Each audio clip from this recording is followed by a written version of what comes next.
Good morning. I'm just trying to get myself sorted out to go shopping this morning. Just a grocery shop. I want to pop through a couple of other shops in the town as well, just to look for a couple of little errands really. Been a bit of an eventful morning, in the sense that, well, nothing really here, but I did get a message from my oldest son to say there'd been in a car incident overnight, last night. Fortunately everybody's fine, but his girlfriend's car is going to have to be written off. Other driver's fault. They come around the corner on the wrong side of the road and crash head on into them. So I guess there's no major injuries or anything like that, but a bit of a shock to wake up to nonetheless. So he's just got to sort out through insurance and all that sort of stuff now. You know, even when the adults and they've flown the nest and gone and doing their own individual things, and you still worry sick, you know, and the thought of your kids driving vehicles, I find quite scary. It's just, you always still think of them as kids to a certain, I mean, you don't, but you kind of do. And I mean, it's unnerving enough, the thought of you're driving, when you're driving yourself, you're driving what is in effect a lethal weapon. You're driving at, you know, high speeds and what have you, and the thought of your kids doing the same is just unnerving. So anyway, I will be driving, hopefully safely and fine, you know, touch wood. Oh, it's bright this morning. Into town. John needs to check the tire pressure of my well, I could check the tire pressure of my tires, but he's going to put some air in my tires so I can head into town.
It's mid-afternoon now and shopping went okay. A couple of little things happening, but nothing of great import.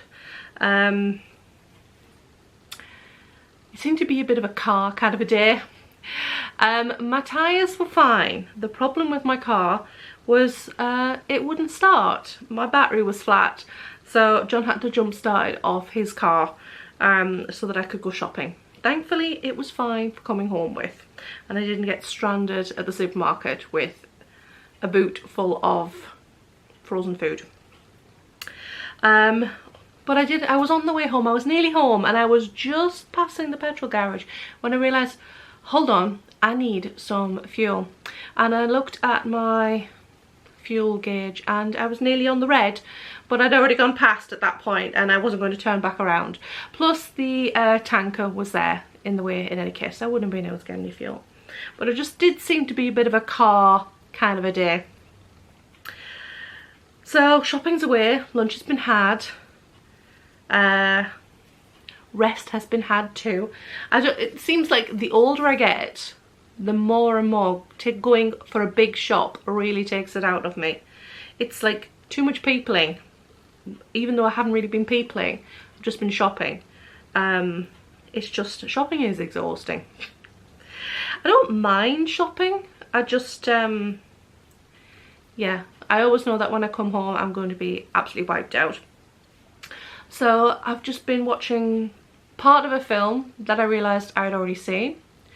So I've switched that off. I was watching one called My Cousin Rachel, which has Rachel Weisz, I never remember how to pronounce that, and I got part with her and I thought, I'm sure I've seen this not that long ago. The book was wrote by Daphne du Maurier, who did Rebecca, I think. And yeah, I did check on the synopsis on Tinternet, and yes, the ending is exactly how I remembered it. It is, I have seen it before, so I switched that off. So I'm just going to carry on knitting on my stripy Halloween socks, and probably put a podcast on before I have to cook dinner. I have finished the first one, and I had put this one on hold up to just past the orange stripe because I wasn't sure how much yarn I'd have. So I knit this one to the same point and then did another colour repeat last night whilst watching TV. So this one is ready for the cuff, because once I had done that colour repeat I realised I had enough. I only had enough yarn to do the same colour repeat on the second sock. So that's fine, there's plenty of length on the legs for that. So I'm going to knit this up to the same point probably, and then they are both ready for the cuffs to be knit, either tonight or tomorrow. I'm not sure, because I am still working on the second sleeve of my black fluffy sweater as well, and I would like to get that finished. Well, obviously not going to get that finished in the next couple of days, but if I can get the second sleeve done, it feels like we're nearly there. So I have yet to figure out what to do for tea. It will probably be something from the freezer. It'll be frozen chips, fries, and fish probably, I think. Something quite easy that I can take out the freezer, throw in the oven and not think about. Yeah, I think that's it. And then this evening we'll be watching the Rings of Power. Lord of the Rings, Rings of Power. We are rewatching season 1, ready for watching season 2. I didn't want to start it too soon. I wanted to be able to watch. We like to binge watch stuff, so there wasn't much point in starting when the season first started coming out and then have to wait every week for an episode like in the old days. We like to binge watch our seasons these days. So yes, I'm going to carry on with this, try and find something else that I can watch. And then I think John's going to be home in about, I don't know, half an hour, 40 minutes, something like that. And then, yes, that will be my peace and quiet gone for the day. So I'll carry on with this, and if there's anything else to report, I will report back later.